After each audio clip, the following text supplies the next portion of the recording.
Hi friends, నేను ప్రియదర్శిని. ఈ రోజు మనం కలిసి ఒక అద్భుతమైన చారిత్రక కథ వినబోతున్నాం. శ్రీకృష్ణ రాసిన ఈ కథ హంపి నగరాన్ని కాపాడిన వీరుడు హెచ్చమనాయక జీవితం గురించి. ఢిల్లీ సుల్తానుల దండయాత్రల నుండి తన ప్రాణాలను పణంగా పెట్టి ఎలా హంపిని కాపాడాడో తెలుసుకోవాలంటే ఈ వీడియోని చూడండి. మన చరిత్రను గుర్తుచేసే ఈ కథ మీకు ఖచ్చితంగా నచ్చుతుంది. లైక్ చేయండి, షేర్ చేయండి మరియు మా ఛానల్ని సబ్స్క్రైబ్ చేయండి. Thank you. ఆ సైనికుడు కూడా కోపంతో ఖాదర్ని కొట్టడానికి చెయ్యి పైకెత్తాడు.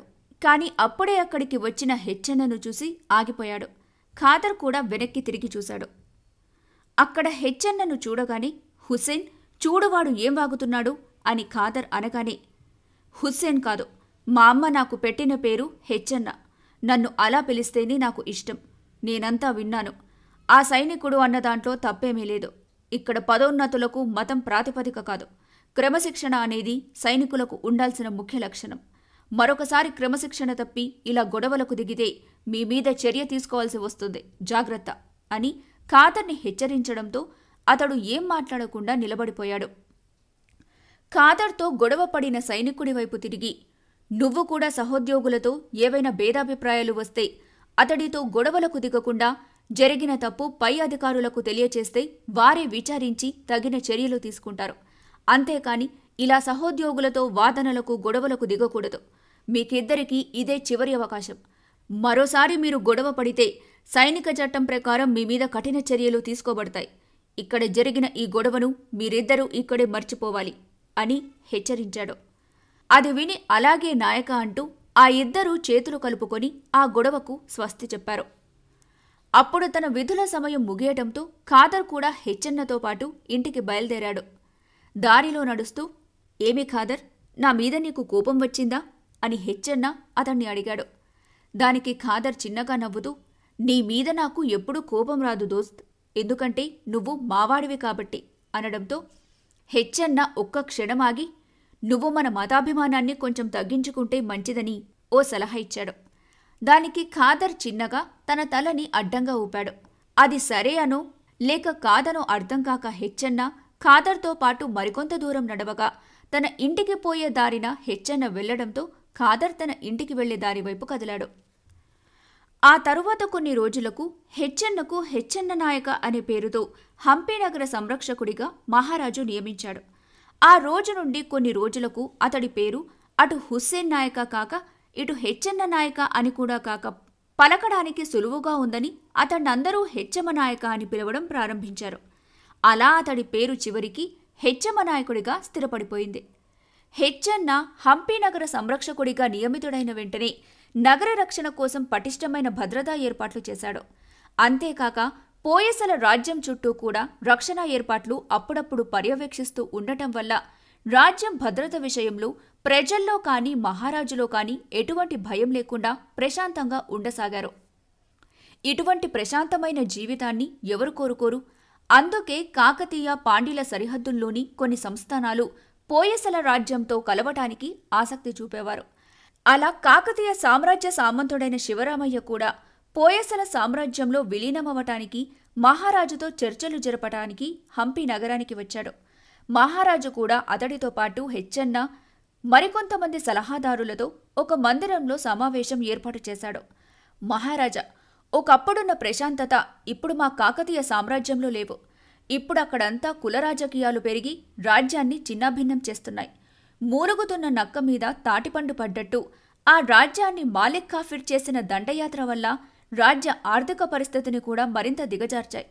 మా మహారాజైన ప్రతాపరుద్రుడు ఆ నష్టాన్ని పూడ్చటానికి, బీడు భూములను సాగులోకి తీసుకురావటానికి, వ్యవసాయాన్ని అభివృద్ధి చేయడానికి అనేక కార్యక్రమాలు చేస్తున్నాడు. కాని కింద స్థాయి అధికారుల్లో ఆయనకు తగిన సహకారం లభించటం లేదు. వారంతా కులాల ప్రాతిపదికన విడిపోయి వారి వారి వర్గ ప్రయోజనాల కోసం ఒకరిలో ఒకరు కలహించుకుంటున్నారు. ఈ అనైక్యత వల్లే మాలిక్ కాఫిర్ ఓరుగల్లును జయించగలిగాడు. ఇక ఓటమి నుండైనా వారు గుణపాఠం నేర్చుకుని ఒక్కటవుతారని ఆశించాను. కాని వారు ఆ ఓటమికి కారణం మీ వర్గం కారణమంటే కాదు, మీ వర్గం చేసిన తప్పు వల్లే ఓడిపోయామని ఆ కుల కలహాలను మరింతగా పెంచారు. దీంతో ఇక ఆ సామ్రాజ్యంలో కొనసాగటం నా సంస్థానానికి అంత క్షేమం కాదనుకొని నేను మీ సామ్రాజ్యంలో కలవాలనుకుంటున్నాను. ద్వారసముద్రంలో మీరు మాలిక్ కాఫిర్ సైన్యాన్ని తరిమికొట్టిన విధానం తెలుసుకుని మీరు మాత్రమే మా సంస్థానంను కాపాడగలరనే ఆశతో ఇక్కడికొచ్చాను. కాకతీయ సామ్రాజ్యంలో నేను ఎంత పన్ను కడుతున్నానో అంతకన్నా ఎక్కువ పన్ను నేను మీకు చెల్లించుకుంటాను. ఆ మాలిక్ కాఫిర్ దాడి నుండి మా సంస్థానాన్ని మీరే కాపాడాలి అని శివరామయ్య వేడుకున్నాడు. మహారాజు, ప్రస్తుతం మాకున్న సైన్యబలం మా సామ్రాజ్య సరిహద్దులను కాపాడుకోవడానికి సరిపోతుంది. పాండ్యుల మీద దాడి చేయడానికి వెళ్లిన మాలిక్ కాఫిర్ ద్వారసముద్రంలో అతడికి జరిగిన అవమానానికి ప్రతీకారంగా ఎప్పుడైనా ఎక్కడి నుంచైనా దాడి చేయొచ్చు. మేమే ఆత్మరక్షణలో ఉన్నప్పుడు మిమ్మల్ని ఎలా కాపాడగలం? అంతేకాక మీ సంస్థానం మా సామ్రాజ్యంలో విలీనం అవ్వటం వల్ల ఈ రెండు రాజ్యాల ద్వైపాక్షిక సంబంధాలు దెబ్బతినే అవకాశం ఎక్కువగా ఉంది. కాబట్టి మీ ప్రతిపాదన అంగీకరించే ముందు నేను మరింతగా ఆలోచించాల్సింది ఉంది అన్నాడు. మహారాజా, మీరు ఈ సంకట సమయంలో సహాయం చేయకపోతే మరెవరూ మా సంస్థానంను కాపాడలేరు.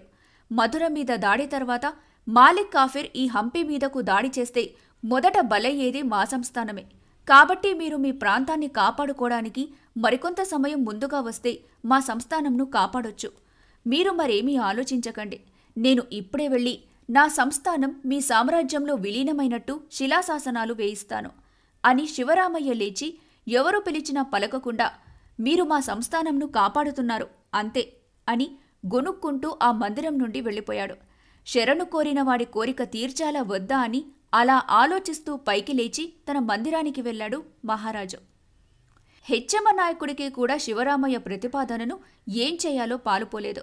హెచ్చమ నాయకుడి మీద శివరామయ్య పెట్టుకున్న ఆశలను వమ్ము చేస్తాడా? ఏమో, అది కాలమే నిర్ణయించాలి. అటు మాలిక్ కాఫిర్ పాండ్యుల రాజ్యం మీద దాడి చేసి విజయం పొందినప్పటికీ అపారమైన సైన్యాన్ని పోగొట్టుకున్నాడు. అప్పటికే ద్వారసముద్రం మీద పగతో రగిలిపోతున్న అతడు ఆ నగరం మీద తిరిగి దాడి చేయబోతున్నట్టు సమాచారం అందుకున్న హెచ్చమ నాయకుడు హంపి నగరంలో కొంత సైన్యాన్ని నిలిపి మిగిలిన సైన్యాన్ని ద్వారసముద్రం వైపు నడిపించాడు. కాని మాలిక్ కాఫిర్ పథకం మరోలా ఉంది. అతడి సైన్యం తక్కువగా ఉండటం వల్ల ద్వారసముద్రం మీద దాడి చేయడానికి అవసరమైన సైన్యం పంపమని ఖిల్జీకి లేఖ పంపాడు. హస్తినాపురంలో రాజకీయ పరిస్థితులు సరిగ్గా లేకపోవటం వల్ల అతడు సైన్యంను పంపించలేకపోయాడు. ఈలోపు తనకున్న సైన్యంతో ద్వారసముద్రం మీద దాడి చేయడానికి ఇష్టపడక కాకతీయ సామ్రాజ్యంలోని చిన్న చిన్న సామంతుల మీద దాడి చేయడానికి సిద్ధపడ్డాడు. అలా అతడి దృష్టి శివరామయ్య సంస్థానం మీద పడింది. పోయసల రాజ్యంలో విలీనమైందనుకుని ప్రతాపరుద్రుడు ఆ దాడి నాపడానికి సరైన సమయానికి స్పందించలేదు. సరైన సమయానికి సమాచారం అందక ఇటు హెచ్చమ నాయకుడు ఆ దాడిని ఆపలేకపోయాడు. శివరామయ్య సంస్థానం తరువాత మాలిక్ కాఫిర్ నేరుగా హంపి నగరం మీద దాడి చేయడానికి సిద్ధపడ్డాడని వేగుల ద్వారా సమాచారం అందుకున్న హెచ్చమ నాయకుడు ద్వారసముద్రం దగ్గరున్న సైనికులను అక్కడే రక్షణగా ఉండమని చెప్పి తాను మాత్రం అతి కొద్ది మంది సైనికులతో వేగంగా హంపి నగరం చేరుకుని మాలిక్ కాఫిర్ హంపి నగరం వైపు వస్తున్న విషయం మహారాజుకు తెలిపాడు. అప్పుడు ఆ మహారాజు వారిని ఎదుర్కొనేందుకు నీకేం కావాలని అడిగాడు. దానికి హెచ్చమ నాయకుడు ఏమవసరం లేదు మహారాజా, వారిని హంపి నగరానికి రానివ్వండి. ఆ మాలిక్ కాఫిర్ అతడి సైనికుల తలలను తెగనరికి తుంగభద్ర నదిలోకి మొసళ్లకు ఆహారంగా వేస్తాను. అతడు హంపీకి వచ్చేదారిలో ఉన్న మన సామంతులనెవరినీ వారి మీద దాడి చేయకుండా ఆజ్ఞ ఇవ్వండి. అలాగే మనకు చెల్లించవలసిన కప్పం ఆ మాలిక్ కాఫిర్ సైనికులతో ఇచ్చి పంపమని చెప్పండి అని చెప్పాడు. అయితే వారి చావు హంపి నగరంలో నిర్ణయించావన్నమాట. సరే, అలాగే కాని అని హెచ్చమ నాయకుడు చెప్పిన విధంగా చేయడానికి తన సామంతులకు మహారాజు కబురు పంపాడు. ఈ విషయం తెలుసుకున్న గుండయ్య చిక్కవీర నరసింహుల వద్దకు చేరి మన మహారాజుకు పిచ్చి పట్టినట్టుంది, లేకపోతే ఆ తురుష్కులను సరిహద్దుల్లోనే ఎదురించాల్సింది పోయి మన హంపి వరకు తీసుకుని వస్తాడా అన్నాడు. దానికి వీరనరసింహుడు నవ్వుతూ, నేను ఎదురు చూస్తున్న అవకాశం ఇదే. ఆ మాలిక్ కాఫిర్ చేతిలో మన మహారాజు ఆ హెచ్చమ నాయకుడు చస్తారు. నేను ఆ మాలిక్ కాఫిర్తో సంధి చేసుకొని ఈ రాజ్యానికి మహారాజునవుతాను అని మళ్లీ వికృతంగా నవ్వాడు. ఒక సైనికాధికారి మహారాజు వద్దకు వెళ్లి, మహారాజా, మీరు హెచ్చమ నాయకుడిని మరీ ఎక్కువగా నమ్ముతున్నారనిపిస్తుంది. ఆ మాలిక్ కాఫిర్ను ఎదురించడానికి సరిపోయేంత సైన్యం ఇప్పుడు హంపీలో లేదు. ఇటువంటి సమయంలో వాణ్ణి ఇక్కడి వరకు రానివ్వటం చాలా ప్రమాదం. పైగా హెచ్చమ నాయకుడు కూడా ముసల్మానే కాబట్టి ఆ మాలిక్ కాఫిర్తో చేతులు కలిపే ప్రమాదమూ లేకపోలేదు. ఇటువంటి పరిస్థితుల్లో జాగ్రత్త వహించడం అత్యంత అవసరం. మీరు అనుమతి ఇస్తే ఆ మాలిక్ కాఫీర్ను ఎదుర్కోవడానికి నేను నా దళంతో పాటు వెళ్తాను అని చెప్పాడు. ఇప్పటివరకు మా వీడియో మీరు చూశారు అంటే మా కథ మీకు నచ్చింది అని అనుకుంటున్నాము. తరువాత ఎపిసోడ్ కోసం ఇలాంటి మరిన్ని చారిత్రక కథలు కోసం మా ఛానల్ని సబ్స్క్రైబ్ చేసుకోండి. వీడియో లైక్ చేయండి, షేర్ చేయండి.